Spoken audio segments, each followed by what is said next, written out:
एक रिपोर्ट के मुताबिक 18 से 34 साल के युवाओं में करीब 70% लोग अपने खर्चों का बड़ा हिस्सा ब्रांड और लाइफस्टाइल पे खर्च कर देते हैं। जब तुम दूसरों को दिखाने के लिए खर्चा करते हो तो ये एक आदत बन जाती है और फिर हर बार तुम्हें लगता है कि पिछली बार से ज़्यादा ग्रैंड करना पड़ेगा, और यही वो चक्र है जिसमें तुम फंस जाते हो। तो सवाल ये नहीं है कि पैसा कहाँ से आएगा, सवाल ये है कि जो पैसा है वो जा कहाँ रहा है। मेरा एक दोस्त है, काफ़ी अच्छी सैलरी है उसकी, 70 to 80,000 पर मंथ कमाता है वो। उसने 2 BHK का एक फ्लैट भी ले रखा है, उसके पास एक अच्छी कार भी है, उसके बच्चे बड़े अच्छे स्कूल में पढ़ते हैं, वो ब्रांडेड कपड़े पहनता है, लाइफ स्टाइल्स को मेंटेन करता है, महंगे सैलून में बाल कटवाता है। ये सुनने के बाद तुम्हें ऐसा फील हो रहा होगा कि ये कितना सुखी आदमी, ये कितना सक्सेसफुल व्यक्ति है। पर ये एक पहलू है। इस कहानी का दूसरा पहलू है, हर महीने उसके पास EMI का एक बोझ आता है जिसमें होम लोन, कार लोन, उसके मोबाइल का लोन और कई तरह के अलग खर्चे उसके सामने मुंह खोलकर खड़े हो जाते हैं। उसकी सैलरी की अच्छी खासी रकम इन EMI को पूरा करने में चला जाता है। उसके बच्चे महंगे स्कूल में पढ़ते हैं, उसकी अच्छी खासी फीस चली जाती है। महीने के अंत में उसके पास कुछ भी नहीं बचता। इतनी अच्छी खासी सैलरी होने के बावजूद वो हैंड टू माउथ हो जाता है और वो अगले महीने की सैलरी का इंतजार करता है कि वो अपने खर्चों को फिर से मेंटेन कर सके। हमारे भारत में जो भी मिडिल क्लास या जिनकी भी अच्छी नौकरी है वो इस तरह की समस्या से जूझते ही रहते हैं, क्योंकि वो एक तरह के ट्रैप में फंसे हैं जो अंतहीन चक्र में बदल जाता है और वो उसी चक्र में फंसे रह जाते हैं। लेकिन सवाल ये है कि आखिर ऐसा क्यों हो रहा है, और इससे भी बड़ा सवाल, क्या इससे तुम बाहर निकल सकते हो? आज हम उन पैसों की बात करेंगे जो बिना सोचे समझे खर्च कर रहे हो, उन छोटी छोटी आदतों पे जो हर महीने तुम्हारी जेब खाली कर देती है, और उन फैसलों पे जो तुम्हें आर्थिक रूप से कमजोर बनाते हैं, भले ही तुम इसे मानो या ना मानो। देखो, दुनिया में सबसे अमीर लोगों के पास भी वही 24 घंटे होते हैं और वही 7 दिन, वही जिंदगी, पर उनकी आदतें, उनकी प्राथमिकताएं और पैसों को लेकर उनका रवैया अलग होता है। तो सवाल ये नहीं है कि पैसा कहाँ से आएगा, सवाल ये है कि जो पैसा है वो जा कहाँ रहा है। तो अगर तुम जानना चाहते हो कि तुम्हारे घर का बजट बार बार गड़बड़ क्यों हो रहा है, तो ये वीडियो तुम्हारे लिए है। और अगर तुम समझना चाहते हो कि फिजूल खर्ची कैसे एक आदत बन गई है और इसे कैसे तोड़ सकते हैं, तो तुम्हें ये पूरी बातें सुननी ही होगी। अब तुम यही सोच रहे होगे कि ठीक है, खर्चे तो बढ़ रहे हैं, पर ये कौन सी गलत आदतें हैं जिसकी वजह से मेरी हालत ऐसी हो रही है। हमारी ज़िंदगी में ऐसे कई छोटे मोटे खर्चे होते हैं जो हमें नज़र नहीं आते, लेकिन हर महीने हमारे बैंक बैलेंस को खाली कर देते हैं। ये खर्चे इतने आम हो गए हैं कि हमें लगता है ये ज़रूरी है, लेकिन सच तो यह है कि इनमें से आधे भी ज़रूरी नहीं। अब तुम कहोगे, अरे यार, ये सब तो मैं जानता हूँ, खर्चा कम करना है, बचत करनी है, इसमें नया क्या है। पर रुक जाओ, जो बातें तुम आज समझोगे वो सिर्फ तुम्हारे खर्चे कम करने के लिए नहीं, बल्कि तुम्हारी पूरी ज़िंदगी बदलने के लिए है। आखिरकार खेल सिर्फ पैसों का नहीं, आदतों का है, और अगर तुम्हारी आदतें ठीक हो गई तो पैसे खुद ब खुद तुम्हारे पास टिकने लगेंगे। हम ऐसा क्यों कर रहे हैं? बात चाहे दिखावे की हो, आदतों की हो या चॉइस की हो, हम एक ऐसे ट्रैप में फंस रहे हैं जिससे बाहर निकलने का कोई प्लान नहीं है। और हाँ, सुनने में कड़वा लग सकता है, लेकिन असलियत यही है। सबसे पहला जो इसमें आता है, हर साल नया स्मार्टफोन, ज़रूरत या फिजूल खर्ची।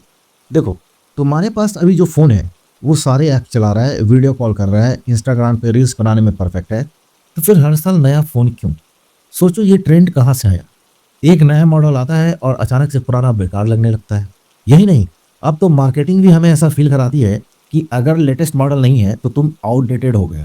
और ये सिर्फ तुम्हारे फ़ोन तक सीमित नहीं है, ये सोच धीरे धीरे तुम्हारी लाइफ स्टाइल का हिस्सा बन रही है। डेटा कहता है कि 2023 में भारत में लगभग 20 करोड़ स्मार्टफोन बिके। अब ये सोचो, इतने सारे फ़ोन हर साल क्यों बिक रहे हैं? जवाब है, दिखावे की होड़। लेकिन ये दिखावा किसके लिए? दोस्तों के लिए, सोशल मीडिया पर फॉलोअर्स के लिए। तुम्हें यह समझना होगा कि हर साल नया फ़ोन खरीदने का मतलब कम से कम 20 से 50 हज़ार का खर्च। अब अगर तुम ये पैसा बचाते और उसे सही जगह लगाते, जैसे SIPs या म्यूचुअल फंड या स्किल डेवलपमेंट पे या किसी अपने स्टार्टअप में, तो अगले 5-10 साल में इसका क्या रिजल्ट होता? सोचो जरा। मुझे पता है तुम सोच रहे होगे, भाई फ़ोन भी तो ज़रूरी है। हाँ है, पर हर साल नया फ़ोन ज़रूरी नहीं। अगर तुम्हारा फ़ोन काम कर रहा है और तुम्हारी ज़रूरतें पूरी कर रहे हैं, तो उसे चेंज करना पैसे की बर्बादी है। दूसरा है दिखावे का खर्च, इवेंट पर बर्बादी क्यों? आजकल बर्थडे पार्टियां, एनिवर्सरी या फिर कोई छोटा मोटा इवेंट, ये सब फैमिली गेट टुगेदर कम शो ऑफ ज्यादा बन गए हैं। सोचो, जब तुम अपने बचपन के किसी बर्थडे को याद करते हो तो क्या केक की कीमत याद आती है या वो पल जो तुम्हारे दोस्तों और परिवार के साथ बिताए? आजकल हर कोई अपने इवेंट को ग्रैंड बनाना चाहता है, लेकिन किस कीमत पर? महंगे होटल्स बुक करना, डिजाइनर आउटफिट और डेकोरेशन पर बेहिसाब खर्च करना एक ट्रेंड बन चुका है। एक स्टडी के मुताबिक भारत में लोग अपनी सालाना इनकम का लगभग 20% सिर्फ शादियां, फंक्शन पे खर्च कर देते हैं। दिखावा सिर्फ तुम्हारे पैसों का नहीं, तुम्हारी मानसिकता पर भी असर डालता है। जब तुम दूसरों को दिखाने के लिए खर्चा करते हो तो ये एक आदत बन जाती है और फिर हर बार तुम्हें लगता है कि पिछली बार से ज़्यादा ग्रैंड करना पड़ेगा, और यही वो चक्र है जिसमें तुम फंस जाते हो। तुम्हें यह समझना होगा कि असली खुशी दिखावे में नहीं, बल्कि उन पलों में है जो तुम अपने करीबियों के साथ बिताते हो। तीसरा है जीवन शैली की दौड़, जरूरतें या लालच। आजकल हर कोई चाहता है कि वो कूल दिखे। ब्रांडेड कपड़े, महंगे सैलून और लग्जरी पार्टियां अब नॉर्मल लगने लगी हैं। लेकिन क्या तुमने कभी सोचा है कि ये सब क्यों हो रहा है? सोशल मीडिया ने लाइफ स्टाइल को ऐसा दिखाया है कि हर किसी को लगने लगा है कि अगर वो महंगे कपड़े नहीं पहनता और नई जगहों पर ट्रैवल नहीं करता तो उसकी लाइफ बोरिंग है। एक रिपोर्ट के मुताबिक 18 से 34 साल के युवाओं में करीब 70% लोग अपने खर्चों का बड़ा हिस्सा ब्रांड और लाइफ स्टाइल पर खर्च कर देते हैं। लेकिन ये भी सच है कि इनमें से ज़्यादातर हर महीने अपनी सैलरी खत्म होने की शिकायत करते हैं। तुम्हें यह समझना होगा कि असली खुशी ब्रांड में नहीं, तुम्हारे अनुभवों में। अगर तुम अपनी लाइफ स्टाइल को दिखावे के बजाय अपनी खुशियां और ज़रूरतों के हिसाब से डालते हो तो तुम्हारा पैसा और मानसिक शांति दोनों बचेंगी। चौथा है बच्चों की शिक्षा या अनावश्यक दबाव। तुमने कभी सोचा कि बच्चों की पढ़ाई पर आजकल इतना खर्च क्यों हो रहा है? ट्यूशन फी, स्कूल की फीस, कोचिंग क्लासेज और कभी कभी महंगे महंगे इंटरनेशनल स्कूल। लेकिन क्या ये पैसा सच में बच्चों के विकास में सही दिशा में लग रहा है? आजकल हर पेरेंट्स को लगता है कि उनका बच्चा सबसे ज़्यादा स्मार्ट होना चाहिए। स्कूल के बाद कोचिंग, कोचिंग के बाद प्रोजेक्ट्स, प्रोजेक्ट के बाद म्यूजिक या स्पोर्ट्स क्लास। बच्चों के पास सांस लेने का वक्त नहीं बचता। लेकिन क्या तुम जानते हो कि इसका नतीजा क्या हो रहा है? बच्चे अपनी पढ़ाई को बोझ समझने लगे हैं और सबसे बड़ी बात, ये पूरी प्रक्रिया परिवार के बजट पे भारी पड़ रही है। हालांकि होना ये चाहिए कि पेरेंट्स को अपने बच्चों के साथ बैठकर उन्हें पढ़ाना चाहिए। पर पिछली बार अपने बच्चों के साथ पढ़ाने के लिए तुम कब बैठे थे? दरअसल हम खर्च कर कर सोचते हैं कि हम बच्चों को बहुत अच्छी शिक्षा दे रहे हैं, जबकि ये पूरी तरह से गलत है। पांचवा है धार्मिक और सांस्कृतिक गिरावट, जागरूक या खोए हुए। आजकल वो खोना कूल माना जाता है, लेकिन इस ट्रेंड में हम अपने संस्कारों और परंपराओं को कहीं पीछे छोड़ रहे हैं। तुमने गौर किया होगा कि पहले घर में बच्चों को धार्मिक कहानियां सुनाई जाती थी। त्योहारों का मतलब सिर्फ छुट्टियां नहीं, बल्कि उनकी भावना को समझना होता है। लेकिन अब बच्चे त्योहारों को बस सोशल मीडिया पोस्ट का मौका समझते हैं। हमारे धर्म और परंपराएं सिर्फ आस्था की बात नहीं, ये हमें अनुशासन, संयम और सही फैसले लेने की सीख देती है। लेकिन जब इनकी जगह इंस्टाग्राम ट्रेंड्स और वर्चुअल लाइफ ले लेती है तो जीवन का असली मकसद खो जाता है। तुम्हें लगता होगा ये सब पुरानी बातें हैं, लेकिन सोचो, जो जीवन के मूल सिद्धांत हमें पहले से तैयार करते हैं, जब वो गायब हो जाते हैं तो क्या हम सच में खुश रह सकते हैं? छठा है लोन का जाल, जरूरतें पूरी कर रहे हो या इच्छाएं। सोचो, तुमने कितनी बार ऐसा सुना है, अरे बस ईएमआई पे ले लो, इतना आसान है। लेकिन क्या ये सच में आसान है? आजकल घर, कार, फर्नीचर, यहाँ तक कि स्मार्टफोन तक लोन पे खरीदे जा रहे हैं। बैंकों और फाइनेंस कंपनियों ने इसे इतना आसान बना दिया है कि लोन लेना अब एक ट्रेंड बन गया है। लेकिन असली सवाल यह है कि क्या ये जरूरत है या बस इच्छाएं पूरी करने की एक कोशिश? भारत में 2023 तक पर्सनल लोन का आंकड़ा 30 लाख करोड़ तक पहुंच गया है। इनमें से ज़्यादातर लोन ऐसे खर्चों के लिए लिए गए थे जो जरूरी नहीं थे। लेकिन इस लोन की सच्चाई क्या है? हर महीने ईएमआई देने का दबाव, ब्याज में बड़े रकम का नुकसान और सबसे बड़ी बात, बचत ना कर पाने की आदत। तुम्हें समझना होगा कि लोन लेना गलत नहीं है, लेकिन इसका सही इस्तेमाल करना जरूरी है।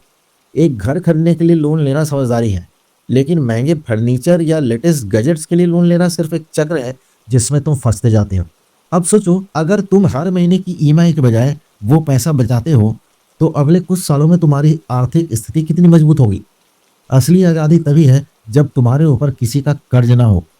तो अगली बार जब कोई कहे कि लोन ले लो तो खुद से पूछो, क्या मैं अपनी ज़रूरतें पूरी कर रहा हूँ या अपनी इच्छाओं के जाल में फंस रहा हूं। सातवां है हेल्थ खर्च। क्या हम खुद को बीमार बना रहे हैं? तुमने गौर किया होगा कि आजकल मेडिकल खर्च आसमान छू रहे हैं, लेकिन इसका कारण क्या है? हमारे खान पान और रहन सहन में बदलाव। पहले के लोग घर का खाना खाते थे, सुबह उठकर थोड़ा वॉक करते थे और तनाव से दूर रहते थे, लेकिन आजकल junk food, night shifts, zero physical activity, यही सब हमारी सेहत को धीरे धीरे बर्बाद कर रहा है। और जब बीमारियां आती है तो इलाज पे लाखों रुपए खर्च हो जाते हैं। WHO के मुताबिक भारत में 61% मौतें नॉन कंटेजियस डिजीज जैसे डायबिटीज, हार्ट डिजीज और स्ट्रोक की वजह से होती है, और इनमें से ज़्यादातर बीमारी हमारी लाइफ स्टाइल की देन है। सोचो, अगर तुम हर दिन सिर्फ 30 मिनट का एक्सरसाइज करते हो, हेल्दी खाना खाते हो और तनाव कम करने के लिए कुछ वक्त निकालते हो, तो क्या तुम्हें डॉक्टर के पास बार बार जाना पड़ेगा? नहीं। इसके अलावा मेडिकल खर्चों के लिए हेल्थ इंश्योरेंस का प्लान करना भी जरूरी है। ये तुम्हें अचानक से आने वाले खर्चों से भी बचाता है। तो अपनी हेल्थ को सीरियसली लो और याद रखो, सेहत है तो दौलत है। आखिरी और 8वीं पॉइंट, पुरानी आदतें बदलना समझदारी या भूल। तुम्हारे दादा दादी जिस तरह खाना खाते थे, जिस तरह अपना दिन बिताते थे, वही उनकी लंबी उम्र का राज था। लेकिन अब हम उनकी आदतों को आउटडेटेड मानकर भूल रहे हैं। पहले लोग ताज़ा और घर का बना खाते थे, लेकिन आजकल प्रोसेस्ड फूड और फास्ट फूड का ज़माना है। पहले लोग जल्दी सोते और जल्दी उठते थे, अब देर रात तक स्क्रीन पर स्क्रॉलिंग और सुबह देर तक सोना हमारी दिनचर्या बन गई है। इन बदलावों का असर हमारी सेहत और मानसिक शांति और खर्चों पे सीधा पड़ता है। जब पुरानी आदतें हमें ज़्यादा स्वस्थ और खुश रखती थी, तो उन्हें छोड़कर नई अस्वस्थ आदतें अपनाने का क्या मतलब है?